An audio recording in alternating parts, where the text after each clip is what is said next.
Hello दोस्तों, आप सभी का स्वागत है हमारे यूपीएससी चैनल में। और आज हम लोग फिर पढ़ने वाले हैं आरबीआई, भारतीय RBI, reserve bank of India. पहले हम लोग पढ़ते हैं विदेशी मुद्रा परिसंपत्ति। विदेशी मुद्रा परिसंपत्ति मतलब forming current asset, FCA. FCA क्या है? एफसीए में भंडार। फॉरेक्स में सबसे अधिक विदेशी मुद्रा परिसंपत्ति होता है। फॉरेक्स में सबसे अधिक विदेशी मुद्रा परिसंपत्ति होता है। फॉरेक्स में 80 से 85%। फॉरेक्स मतलब होता है भंडार। फॉरेक्स मतलब होता है भंडार। फॉरेक्स में 80 से 85% तक विदेशी मुद्रा होता है। फॉरेक्स से 80 से 85% विदेशी मुद्रा होता है। एफसीए में डॉलर के साथ साथ अन्य मुद्रा भी शामिल होते हैं, किंतु यह लगभग 55% केवल डॉलर होता है। 55% केवल इसमें डॉलर पाया जाता है। विदेशी विशेष आहरण अधिकार, एसडीआर, विशेष आहरण अधिकार, एसडीआर, यह आईएमएफ का मुद्रा होता है।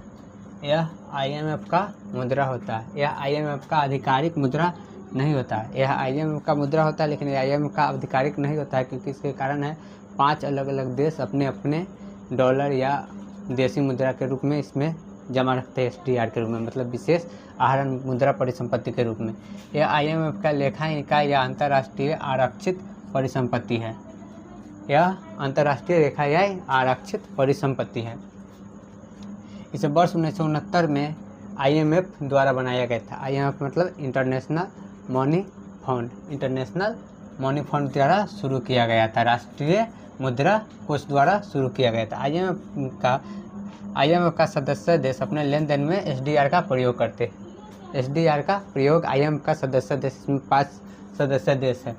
एसडीआर बास्केट के रूप में होता है। एसडीआर एक बास्केट के रूप में होता है जिसमें 5 सदस्य देश है।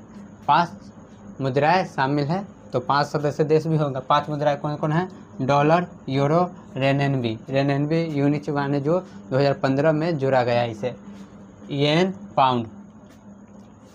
एसडीआर बास्केट के मूल्य आईएमएफ द्वारा तय किया जाता है। इसमें शामिल 5 मुद्राओं के मूल्य पर तय होता है। एसडीआर बास्केट में जो मुद्रा होते हैं वो 5 मुद्राओं पर तय होता है। इसे आईएमएफ द्वारा, इंटरनेशनल मनी फंड द्वारा तय किया जाता है। यह तय करता है कि कौन सा देश कितना % देगा। इसमें 5 मुद्राएं शामिल होते हैं। 5 मुद्राएं डॉलर, यूरो, रेनएनबी, येन या पाउंड, ये 5 होते हैं। आईएमएफ के पास रिजर्व क्या है? इसके सदस्य देश आईएमएफ एक निश्चित रिजर्व रखते हैं। ये जो 5 देश है एक निश्चित अपने पैसे या मनी रिजर्व आईएमएफ के पास रखते हैं, जो घरेलू मुद्रा और डॉलर में हो सकते हैं। जो घरेलू मुद्रा और डॉलर दोनों में हो सकते हैं।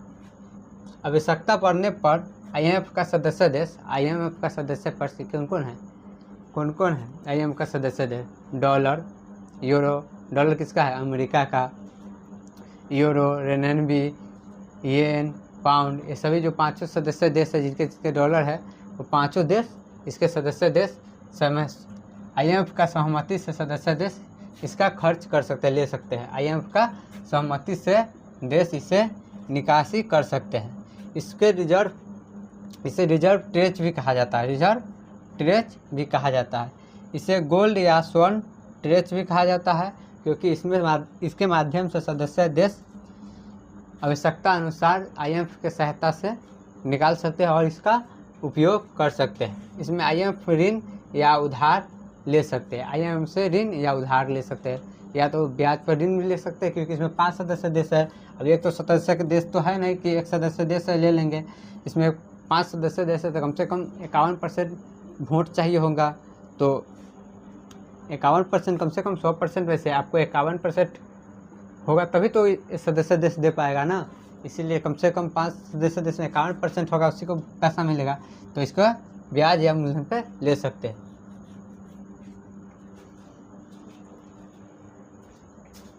आगे हम लोग देखते हैं आरबीआई अधिशेष का हस्तांतरण सरकार को करता है। आरबीआई अधिशेष का हस्तांतरण सरकार को। आरबीआई अधिनियम 1934 के धारा 47 के तहत आरबीआई अधिशेष का हस्तांतरण सरकार को देता है। इसलिए क्योंकि यह सरकार का नेतृत्व में होता है। अधिकारी अधिनियम 1934 के धारा 47 के अनुसार आरबीआई अधिशेष का हस्तांतरण सरकार को करता है। आरबीआई वर्ष 2025 से 2026 में अब तक का सबसे बड़ा हस्तांतरण किया है, जो 2.69 लाख करोड़ रुपया का है, जो अब तक का सबसे बड़ा अधिशेष का हस्तांतरण है। 2.69 लाख करोड़ का अधिशेष का हस्तांतरण। आरबीआई का राष्ट्रीयकरण 1 जनवरी 1949 को किया था। इस पर पूर्व स्वामित्व सरकार का होता है। पूर्व स्वामित्व मतलब कि सरकार ही इसको चलाता है, पूर्व स्वामित्व सरकार का होता है। इसमें जब आरबीआई लाभ कराता है तो उसका हिस्सा लाभांश के रूप में सरकार को देता है। लाभांश आरबीआई के पास सरप्लस अधिशेष, सरप्लस मतलब लाभ बराबर कुल प्राप्ति माइनस कुल खर्च। आरबीआई अपने लाभ का एक हिस्सा लाभांश के रूप में अपने पास रखता है। अपने पास इसलिए रखता है कि कभी हो सकता है ऐसा समय आए जिस समय आरबीआई को कुछ पैसा की ज़रूरत पड़ जाए, इसलिए उसको रखता है लाभांश के रूप में अपने पास। आरबीआई पर पूर्ण नियंत्रण सरकार का होता है, इसीलिए लाभांश के स्थान पर अधिशेष कहा जाता है। आरबीआई पर पूर्ण स्वामित्व सरकार को होता है, इसीलिए यह लाभांश का स्थान पर अधिशेष का प्रयोग किया जाता है। आरबीआई का लाभ बराबर होता है कुल प्राप्ति माइनस कुल खर्च। आरबीआई का लाभ और खर्च दोनों देखते हैं तो कमाता आरबीआई का पूंजी कहाँ से आता है, तो बैंक को उधार देता है, ब्याज पर ऋण देता है, सरकार को भी ऋण देता है, नोट जारी करता है सीनियरेज। नोट जारी करने में मान लीजिए 100 रुपया का नोट जारी करता है, उस पर 4 से 5 रुपया खर्च होता है और खर्च होने के बाद तो 96 रुपया बचत होता है ना। इसमें डॉलर का क्रय विक्रय करता है, प्रतिभूति का क्रय विक्रय करता है। खर्च कहाँ होता है, तो आरबीआई बैंक के जमा पर उसे ब्याज देता है और स्टाफ को भी वेतन देता है, परिचालन लागत में खर्च करता है। ये सब आरबीआई का खर्च हुआ। प्राप्ति, लेकिन प्राप्ति से ज़्यादा खर्च से ज़्यादा प्राप्ति होता है, इसीलिए आरबीआई को हमेशा लाभ होता है। आगे हम लोग पढ़ते हैं।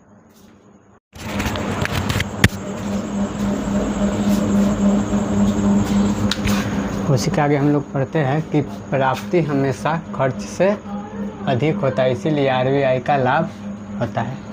हमेशा खर्च से प्राप्ति अधिक होता है, इसीलिए आरबीआई को लाभ अधिक होता है। वर्ष 2018 में विमला समिति का गठन किया गया।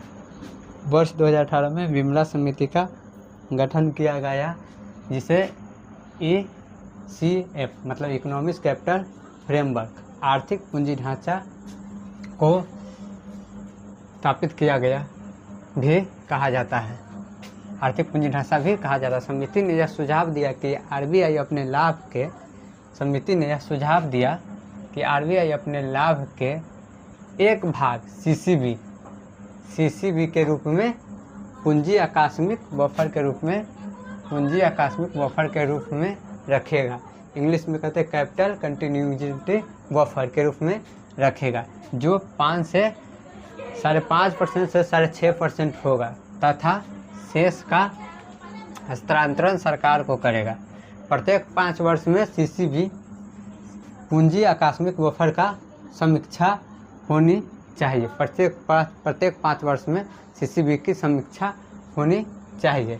सीसीबी का प्रयोग आकस्मिक समय मतलब कि जब मुसीबत का वक्त हो तब इसका प्रयोग किया जाएगा।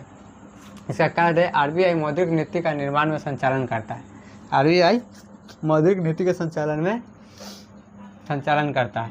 आर्थिक नीति, अर्थव्यवस्था में आर्थिक नीति यह 2 तरह का होता है, एक मौद्रिक नीति, दूसरा राजकोषीय नीति। राजकोषीय नीति 2 तरह का होता है, दीर्घकालीन, एक सरकार बजट के माध्यम से दीर्घकालीन और एक दूसरा सरकार बजट के माध्यम से। मौद्रिक नीति होता है 3 तरीका से। यह होता है एक अल्पकालीन जो 1 वर्ष के लिए आता है, जिसकी आरबीआई द्वारा निर्माण किया जाता है, और समीक्षा MPC मौद्रिक नीति समिति द्वारा किया जाता है, मतलब मॉनेटरी पॉलिसी कम्युनिटी द्वारा किया जाता है और आरबीआई द्वारा। निर्माण और संचालन आरबीआई द्वारा किया जाता है, या आरबीआई मौद्रिक नीति बराबर निर्माण और संचालन आरबीआई द्वारा किया जाता है। प्रत्येक 2 महीना में, साल में 6 बार, प्रत्येक 2 माह में इसकी समीक्षा की जानी चाहिए, साल में 2 बार, 4 बार न्यूनतम MPC द्वारा, मतलब मौद्रिक नीति समीक्षा द्वारा किया जाना चाहिए, और 2 बार RBI द्वारा किया जाना चाहिए। मॉनेटरी पॉलिसी कम्युनिटी द्वारा 4 बार और RBI द्वारा 2 बार, साल में 6 बार होना चाहिए। आज के लिए इतना ही, कल हम लोग आगे पढ़ेंगे।